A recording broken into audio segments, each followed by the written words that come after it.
Om NaMo Narayan. The ancient Indian astrologer में आपका स्वागत है। हम आज एक ऐसे विशेष योग को आपके सामने लाने जा रहे हैं जिसका ज्ञान आप लोगों को है, हमारे दर्शक दीर्घा हमारे ज्योतिष बंधुओं को बहुत अच्छी तरह है। अक्सर वो देखते हैं और इसकी चर्चा भी होती है। ज्योतिष में जैसे बुधादित्य योग कहते हैं कि आप में बुधादित्य योग है, यानी बुध और आदित्य यानी सूर्य का युति। बहुत सामान्य सी बात है कि सूर्य बुध की युति है। आप समझिए मैक्सिमम कुंडली ऐसी होगी जिसमें 60 से 70% आपको बुध और सूर्य की युति कुंडली में मिल जाए। हम बहुत स्पष्ट और इसको एक जनरलाइज वे में बताना चाहते हैं।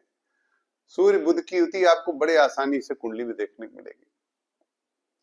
इसलिए विशेष ऐसे योगों की चर्चा करनी चाहिए या ऐसे योगों को सामने लाना है जो थोड़ा दुर्लभ हो। जैसे सूर्य बुध और शुक्र एक ही स्थिति में है और बिल्कुल निकट निकट है। जैसे लोग कहते हैं सूर्य के साथ बुध अस्त हो गया, सूर्य के साथ शुक्र है, तो नहीं साहब। हमने अभी पिछले वीडियो में भी चर्चा करते समय आपसे कहा है कि बुध अपनी इंडिविजुअलिटी खोएगा नहीं, शुक्र अपनी इंडिविजुअलिटी नहीं खोएगा, भले शुक्र सूर्य के साथ वो कम डिग्री में हो। इसलिए हम आज एक ऐसी स्थिति को आपके सामने रखने जा रहे हैं जो प्रायः थोड़ा सा, बहुत तो दुर्लभ नहीं कहूंगा, लेकिन जिस तरह सूर्य बुध की युति प्रायः देखने में आती है वैसा आपको नहीं मिलेगा। सूर्य शुक्र की युति यह थोड़ा सा कम आपको देखने को किसी की कुंडली में मिलेगा। और यही प्रायिकता क्या है, हम ज्योतिष में योगों की प्रोबेबिलिटी निकालें और उस प्रोबेबिलिटी में हम देखें कि जो योग थोड़ा सा दुर्लभ है और कम मिल रहे हैं, उन्हीं योगों को हम अगर उस पर शोध करें, उस पर विचार करें, तो हमें पाएंगे कि मैक्सिमम ऐसे योगों के जातक बहुत आगे जाते हैं। आइए, आज हमने प्रबल उद्यमी बनने के लिए, बहुत बड़ा उद्योगपति और साथ में टेक्निकल उद्योगपति बनने के लिए जो माहिर हो, मतलब विद्या में भी माहिर हो, IITN भी हो, MBA हो, इस तरह का ज्ञान भी हो, साथ में बहुत बड़ा उद्योगपति इंडस्ट्रियलिस्ट भी हो, ऐसी कुंडली आपके सामने रखने जा रहे हैं जिसमें सूर्य और शुक्र की युति है। किन किन स्थानों पर होने से ऐसा है और क्या है, ये हम आज आपको बताने जा रहे हैं। आज का हमारा शीर्षक है भार्गवादित्य योग कर्म कौशल दायक। भार्गवादित्य, बुधादित्य नहीं, ध्यान दीजिएगा, मैंने बुधादित्य की बात नहीं की है।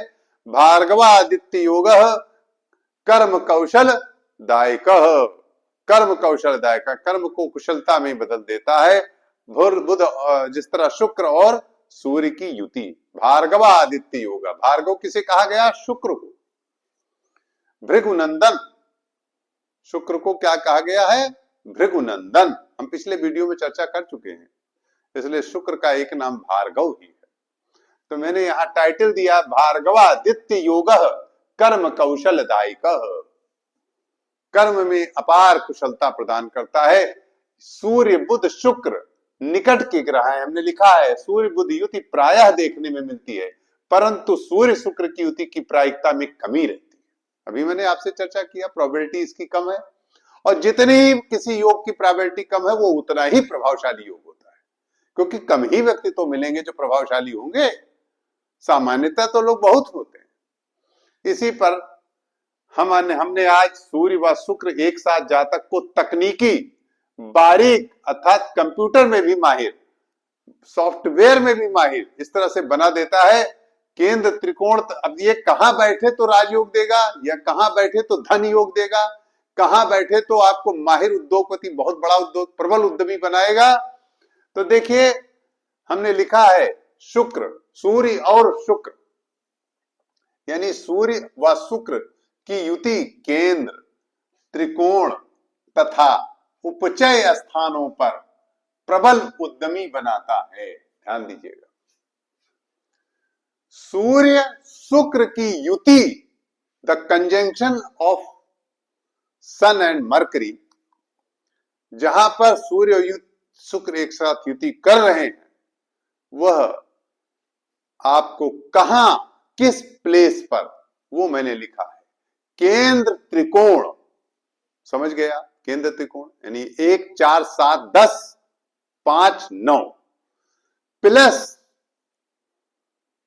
3 6 10 11, यानी उपचय स्थानों में भी यदि इनकी युति देखी जा रही है, मिल रही है, तो वह जातक कर्म कौशल में माहिर होता है, अर्थात कर्म की कुशलता उसकी बिल्कुल, ये अलग बात है कि वो कितना धनी होगा, वो तो और भी योग है, भला भला और योगों का मैं कहता हूं देखिए, परंतु अपने कार्य में प्रवीण होगा, उद्यमी होगा। उद्यमी मतलब व्यवसाय में बहुत आगे जाने वाला होगा, बहुत बड़ा बिजनेसमैन होगा, ये मैं आज आपसे कह सकता हूं, और पढ़ा लिखा बिजनेसमैन होगा। जी हां, अब आइए, आज हम आपको पहले इसी कड़ी में हमने 4 कुंडलियां ली हैं और चारों उद्योगपतियों की कुंडलियां ली हैं। एक तो हमने बिल गेट्स साहब की कुंडली ली है। देखिए, बिल गेट्स की कुंडली ली है, ध्यान दीजिए, बिल गेट्स की कुंडली में मिथुन लग्न की कुंडली है, चतुर्थ भाव में बुध मंगल है, तृतीय बृहस्पति है, पंचम भाव देखिए, ये देखिए पंचम भाव में सूर्य और शुक्र की युति हो रही है। ध्यान दीजिए, पंचम भाव में यानी त्रिकोण में सूर्य शुक्र की युति हो रही है, और छठे राहु है, दसम में चंद्रमा है, द्वादश केतु। आपने देखा कि बिल गेट्स कितने बड़े इंडस्ट्रियलिस्ट हैं, मतलब पूरे वर्ल्ड में उनका नाम है, पूरे माइक्रोसॉफ्ट, पूरे मतलब आप समझिए कि दुनिया में कंप्यूटर और इसकी दुनिया में तहलका मचा देने वाला नाम है बिल गेट्स, और पैसा तो अपार कमाया ही उन्होंने। साथ ही हमने लिया है श्री मुकेश अंबानी जी की कुंडली, देखिए इनका भी सूर्य और शुक्र उपचय स्थान में, ये ध्यान दीजिए उपचय स्थान में, ये भी IITian है, ऐसा नहीं है, बहुत ही पढ़े लिखे इंजीनियर, केमिकल इंजीनियर, उसके बाद ये उद्योगपति है, जैसा कि मैंने अभी कहा, ये भी उपचय स्थान पर सूर्य और शुक्र है। ठीक इसी क्रम में हमने श्री रतन टाटा जी की कुंडली ली है, सब हमने आज इंडस्ट्रीज की कुंडली उठाई है। रतन टाटा जी की कुंडली में लग्न में ही, ये देखिए लग्न में ही सूर्य शुक्र बैठे हुए। अब आप देखेंगे कि रतन टाटा जी ने कमाल कर दिया, सूर्य शुक्र का लग्न में, एक से एक उन्होंने ऐसी ऐसी दुनिया के, मतलब हमारे देश के बारे में सोचा कि हमारे देश का एक जो आम नागरिक है उसको भी कार मुहैया हो जाए, तो उन्होंने एक नैनो कार की डिजाइन दे दी। अब आप सोचिए टाटा की नैनो कितना चली अपने जमाने में, कि एक लखटकिया के नाम से मशहूर हो गई। टाटा जी ने बहुत ही मतलब ऐसे हमारे काबिल और विद्वान बिजनेसमैन थे जिन्होंने समाज के बारे में भी सोचा। तो आदरणीय श्री रतन टाटा जी की कुंडली में भी देखिए लग्न में सूर्य और शुक्र की युति हो रही है। ठीक इसी क्रम में रामकृष्ण डालमिया भी बहुत बड़े उद्योगपति हुए हैं, इनके भी देखिए दसम भाव में सूर्य शुक्र की युति हो रही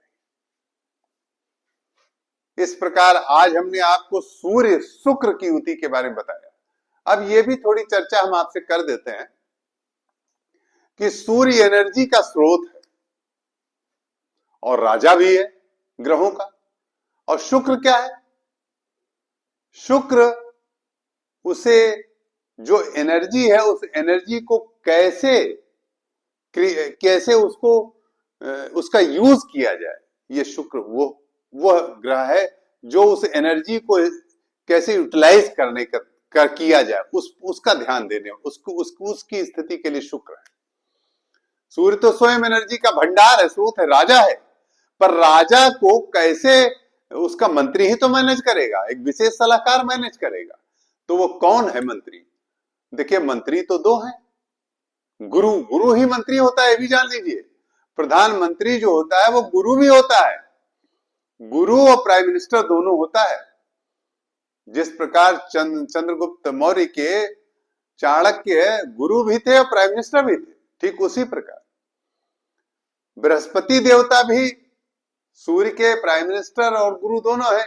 ठीक उसी क्रम में आज के इस युग, इस मेटेरियलिस्टिक लाइफ के लिए शुक्र भी एक गुरु हैं, दैत्यों के गुरु हैं, और शुक्र ऐसे गुरु हैं जिनको मृत संजीवनी विद्या आती है। इसलिए शुक्र की सलाह तो आप जान लीजिए कि मेटेरियलिस्टिक लाइफ के लिए तो बहुत गजब की है, तो राजा को केवल मेटेरियलिस्टिक सलाह देते हैं। इसलिए शुक्र भी एक प्रबल प्रधानमंत्री का योग करते हैं, और शुक्र और सूर्य की युति बहुत उत्तम परिणाम देती है। नमो नारायण।